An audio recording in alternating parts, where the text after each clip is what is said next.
Now note how to clean. Forearm is vertical, glutes tight, abs tight. Everything goes on my feet.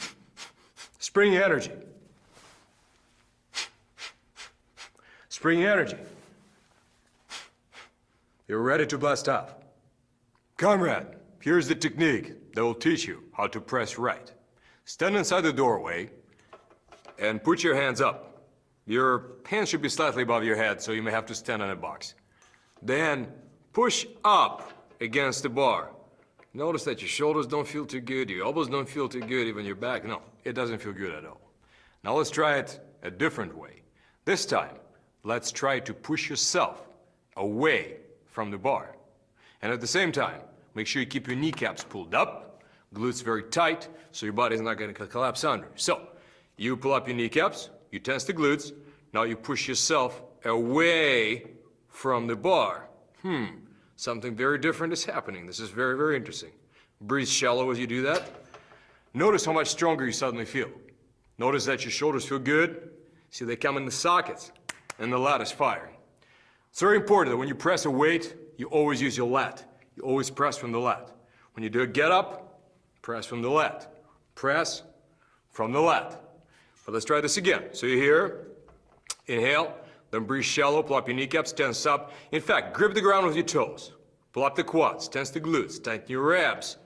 And now breathe shallow and start pushing, pushing, pushing. Breathe shallow. Notice your body's starting to compress. Feels very, very strong. That's how you have to press when you press a kettlebell. Same way, one arm press. Tighten up, push yourself. See, push up. See how weak this is? The shoulder separates from the body. It's vulnerable, it's weak. Now push yourself away. This is a totally different ball game. This is firing, this is strong. Everything is strong and tight.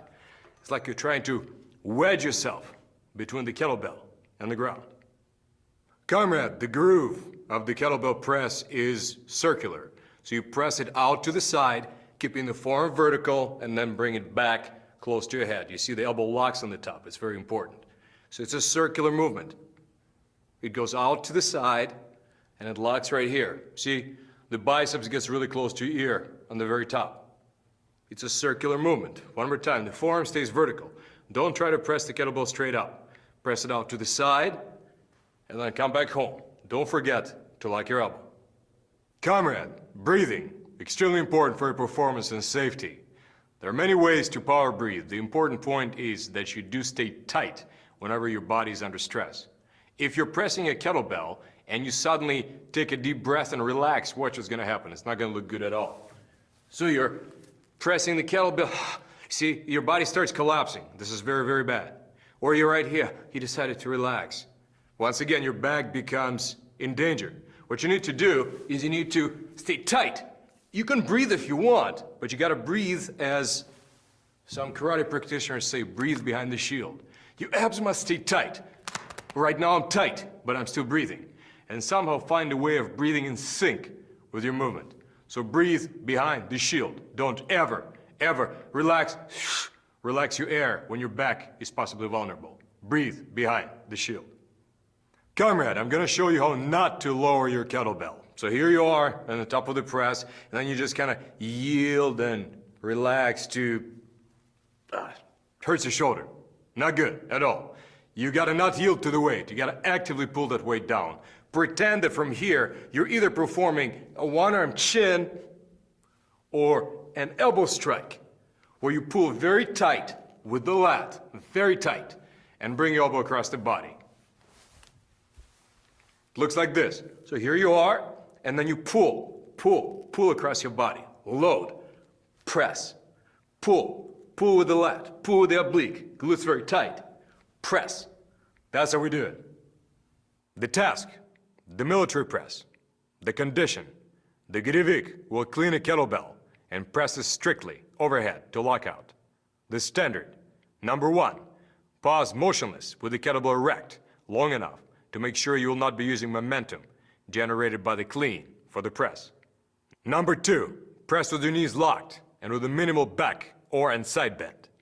Number 3, keep your whole body, especially the midsection, tight. Number 4, keep your pressing shoulder down. Number 5, lock out your elbow completely and pause motionless.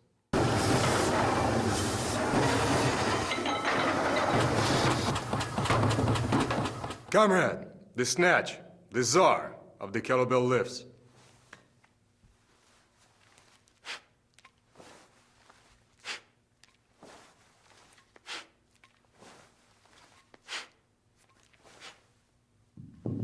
It's a swing with a punch up on the top. The first step to work up to it once you get your swings down, your get-ups down, is the high pull. Observe.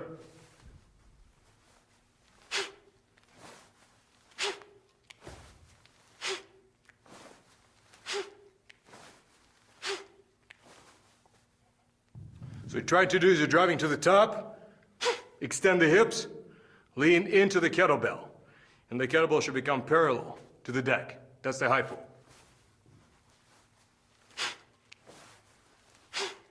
Hike past the kettlebell behind you. Hike past it. The high pull.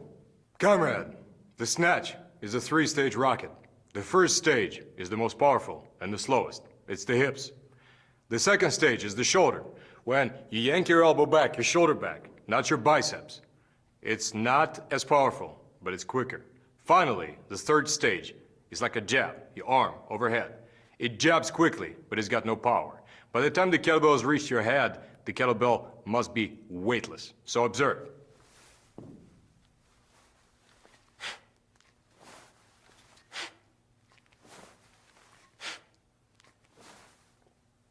The next logical question is, how do you not bang up your form when you're overhead? Well, what you do is, you don't let the kettlebell come around you. You come around the kettlebell. You just sneak under the kettlebell, or you sneak around the kettlebell. Watch the clean. Do you see? In the clean, you don't do this. You don't do bam. No. In the clean, hand sneaks under. So in the snatch, sneak under too. Punch up, and sneak under. Notice the wrist. You see? I can just open my hand and wiggle my fingers. Don't bend your wrist back. It's very important. Don't bend it back. Comrade, your shoulder and elbow health. Another very important point right there. Well, first of all, by the time you snatch, you must have enough flexibility to lean forward into the kettlebell with your arm right here, outside your ear, nice and straight. If you cannot do that, you shouldn't be snatching yet. So work on your get-ups and work on your stretches. Second step, you gotta suck your shoulder into the socket and lock your elbow on impact. Here's a very good way to drive the point home. If, and I don't want you to do this, but pretend, mental experiment. If you start jumping up and down and your arm is loose, you see how hard it is in your shoulder? It kills you. If on the other hand, every time you jump, you suck your arm into the socket every time you jump, and suck your elbow like your elbow, then it's going to protect it. So, when the kettlebell's up here, power it up. From here down to here. Suck it in, okay? Suck it in. Do you see? It sunk in before the kettlebell hit it. Shoulders in before the kettlebell hit it. Well, the drop. You know the drop, okay? Just go between the legs. Hike pass. Swing the arm behind you. Swing it forward. Drive with the hips. Fingers nice and open. Sneak under the handle, and you're in business. You lean into the kettlebell. But even as you lean into the kettlebell, the force does not wrench your shoulder. It sinks straight into the body. A good way to teach yourself to do that is snatch the kettlebell and go for a walk.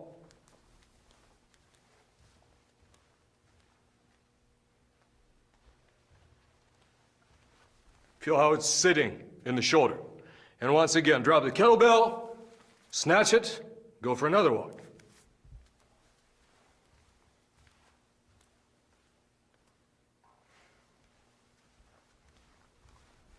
Finally, switch hands.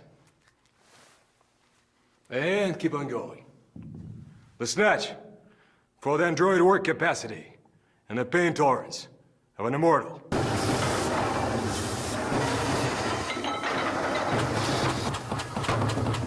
Comrade, some more subtle points on safety. Number 1, hips first. A good athlete moves from his hips, not from his back, not from his knees. So, here's the drill.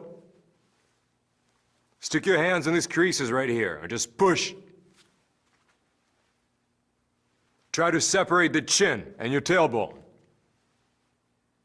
Separate them as far apart as you can. See, so you get down by moving at the hips first. On the way up, also, you come up with the hips. Not with the back, not with the knees, with the hips. Remember, always hips first. Number 2, don't slump forward after you're done lifting. Slumping forward could put your back in danger. So don't stretch forward, don't slump forward. Some stretching, like this, after lifting, is a great idea. Relaxing, lying down on your stomach, reading a book, is another one. Comrades, stay tight through your waist. Pretend that you're bracing for a punch, and that can be arranged. Number 4, stay loose in your arms in the quick lifts. See, the arms, they're just passing the power generated by the hips, so they must stay whip loose. Number 5, tame the arc. The hand-to-hand clean demonstrates very clearly what to do and what not to do. First observe what not to do. Ow! See, let it go fly too far forward, could hurt your back. Let it go too far back right here, could hurt your back, wrist, shoulder. Now let's try the same thing, but let's tame the arc. Let's toss the kettlebell behind you, hike past it, really close to your groin. And let's not over pull it, but keep it really close in. So it goes here, and then comes here.